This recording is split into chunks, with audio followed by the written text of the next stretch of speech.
Thought is a very powerful form of energy. Our thoughts become the words we say and the actions we take. Those words and actions become the habits that make up the sum total of who we are. That sum total creates our specific frequency, which is sent out into the universe in waves of great force, and in turn, matches us with the reality that we perceive. Since thought is such a powerful force, it's important to be aware of what and how we think. As humans, we have the ability to control our mind and thoughts, and therefore our words, feelings, and behaviors. When we take conscious control of these things, we have control over what we manifest.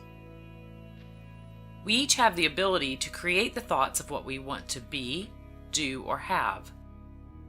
And once enough of these thoughts are in place, they begin to change our state of being. The words we say, the feelings we embody, and the actions we take. Once again, all of these things result in the kind and quality of our lives. Thinking about what is seen or perceived through the physical senses is easy. Thinking about what is wanted is also easy because the feelings that are produced due to the thought generally brings a person into alignment with that thing momentarily.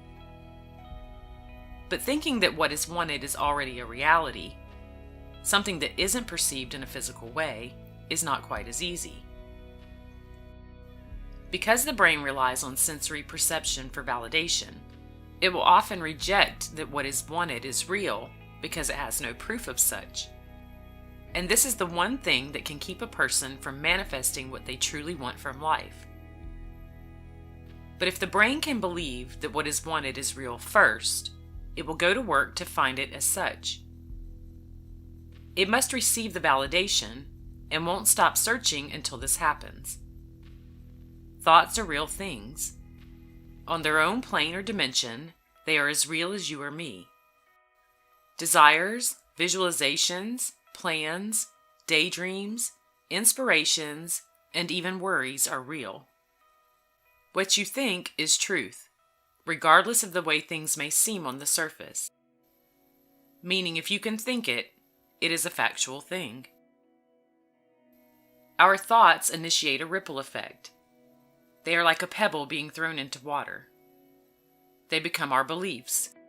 Our beliefs inhabit our body on a cellular level, which makes them a detailed part of who we are. The more we repeat something to ourselves, the more it becomes a part of us. Just as the more something is repeated to us by others, the more we begin to believe it. Our beliefs cause our circumstances, and our circumstances confirm our beliefs. The more real something feels to your brain, the more your brain will search for ways to bring validity to it in your tangible experience. The brain is designed to search for patterns as a basic survival instinct. This includes such things as facial recognition and danger indicators in situations. By using the senses to detect these things, it puts the puzzle pieces of daily interactions into place. Our brains are programmed to fill any void taking place in our lives with a variety of things that can either be detrimental or in our favor. Its job is to fill the empty space that has occurred. Instinctively, the mind looks for ways to organize circumstances by finding commonality in them. This serves us positively in many areas of our life, such as productivity and the ability to interact with others effectively. Nonetheless, it may make distinctions that are not to our advantage, causing correction to be the role of the conscious creator. When we're giving our attention to things we don't like, the mind will search for more of those things to support the feeling states that it is associating with. It does this so it can validate the feelings with information that aligns with those feelings. This can cause the overanalyzing and dwelling effect that grows out of control when something negative occurs. But because your mind is designed to fill any voids that relate to feeling states, or the language that your subconscious mind speaks, this can be used for great advantage. Your world is filtered through the parameters that you give it. It's simply that those parameters must be broadened if you want to experience something new.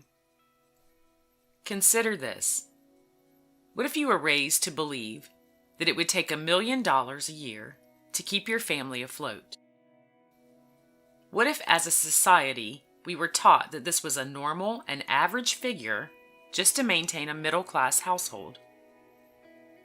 The creative resources in your brain would have a different set of beliefs than it probably currently holds.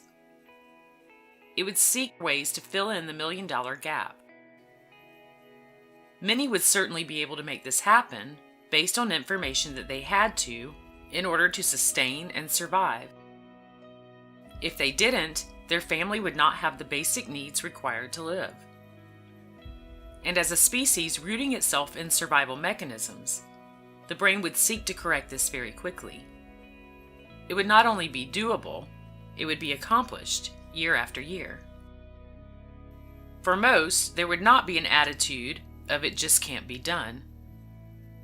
The belief in their mindset would be one that it can be accomplished easily. This is because everyone surrounding them is able to pull it off.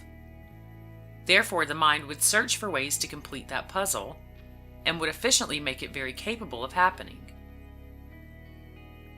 So could new information, provided by your conscious thinking and unbridled desires, cause your brain to seal in a gap it previously didn't even know was there? Absolutely. There are ways to use this function of the brain to your benefit. Visualization is at the top of the list, and sensory perception infused into our mental movies triggers the brain to fill in an intentional void that you create. In other words, making a new void, from your brain's point of view, one of a desire you vividly see coming into realization, causes your brain to find ways to make it true. It must fill in the void. Follow this simple process to begin activating your mind to create the things you want most in life. In doing so, you feed your brain the information required for it to begin looking for ways to manifest a new reality of your choosing. Number 1, define your manifestation in detail. What is it that you truly want? Do you really want a specific job, or is it that you want financial freedom and security? Make certain that you have a burning desire for this thing. This is the type of energetic fuel that the mind uses for creativity. Go all the way to the end result, which is generally a feeling you're looking to accomplish, and write it down in great detail. Number 2, pick a date in the future when you will have this thing that you want. 2 years is a very achievable goal. The mind generally won't reject the fact that something you want could feasibly be yours in that amount of time. Write this date down next to your description. You might even choose to write something like, "This, fill in the blank of your manifestation, will be mine on February 25th, 2020. Number 3. Now imagine that this is already yours and you are just waiting for the release day. It's not something you hope you are going to get. It's something that is yours. This thing has been gifted to you with a definite delivery date, and you're simply anticipating with excitement the day that it arrives. Think about it often. Be excited that each day brings you closer to it. Visualize it in great detail using all of your senses for approximately 30 minutes per day. Create a mental movie wherein you are finally at the date you've chosen and are receiving this thing that you want. Ask yourself, what is my life like with this thing that I'm manifesting? And then imagine yourself celebrating it. Number 4, guard your thoughts and words you use daily. If you're thinking or speaking as if this thing is not something you're going to have when the date arrives, you will be counteracting any intentional work that you are doing. Number 5, resolve to only put positive things into your mind and avoid all negativities where your manifestation is concerned. If this thing would seem unbelievable to others, or you feel as though people may tell you to be realistic where it is concerned, keep it to yourself. Read more books about your creative power. Watch more videos about people who are able to manifest easily. And listen to more audio or meditations that help your brain believe that you can have what you want. Number 6. Find someone who has achieved what you want and study them intently. Learn their behaviors, the things they say, and who they associate with. Once you see someone else who is just like you accomplishing your goal, everything changes. Your belief magically and instantaneously alters. This is an automatic process within your mind wherein resistance lowers or even disappears. There's a popular story about a man named Roger Bannister. In 1954, Roger Bannister was the first person to run the 4-minute mile. He set an intentional goal to be the first man to run a mile in under 4 minutes, and he did it. Before his accomplishment, there was a belief that this was physically impossible to do, that the heart couldn't take it if a person ran that fast. Within 46 days of Mr. Bannister's accomplishment, another runner beat his time. And over the next few years, many more people broke the 4-minute mark.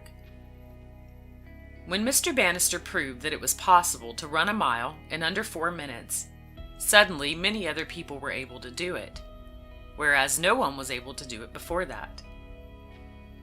This proves an important lesson. Once you stop believing that something is impossible, it becomes possible. It's as if everything moves out of your way to make it happen. And if you give your mind the correct information, feed it with the emotional energy that it craves, and believe in the power it has to bring you what you want, it will go to work to make your dreams come true.